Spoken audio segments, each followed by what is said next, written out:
মুসলিম হিসেবে দান সৎকা করতে হবে।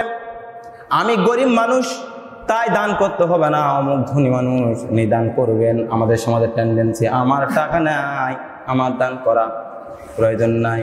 আল্লাহ রাব্বুল আলামিন ডাক দিয়ে বলল, মানুষ তোমরা যারা মুসলমান ইমানদার দাবি করো, তোমরা দান করবা সচ্ছল এবং অসচ্ছল অবস্থায়। ফিসসারওয়াই ওয়াদ-দারওয়াই ওয়াল কাযিমিনাল গায়যা ওয়াল আফিনা আনিন নাস। ও মানুষ, তোমাদের যখন দান করবা, যারা গরিব মানুষ আছে তারাও দান করবে, যারা সচ্ছল মানুষ আছে তারাও দান করবে। আল্লাহর কোরআনের বাণী। গরিব মানুষেরা 5 টাকার থেকে 4 আনা দিবে, আর যারা ধনী মানুষ এরা 5 লাখ টাকার থেকে 5,000 দিবে।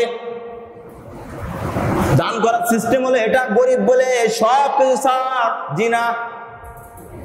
যার যতটুকু সামর্থ্য আছে, যার যতটুকু ক্ষমতা আল্লাহ রাব্বুল আলামিন দিয়েছেন, আপনি শুধু গরিব মনে করে সব ছাড় দিবেন হবে না।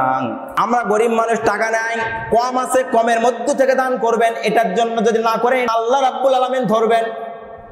যাদের বেশি আছে বেশির থেকে দান করবেন, সে পরিমাণ দান করবেন যে পরিমাণ আছে তার। আপনার কমের মধ্যে দান করতে হবে। এই জন্য নিজের ব্যক্তিগত জীবনে পরিকল্পনা রাখতে হবে, আমি সারা দিনে কয় টাকা দান করবো আজকে।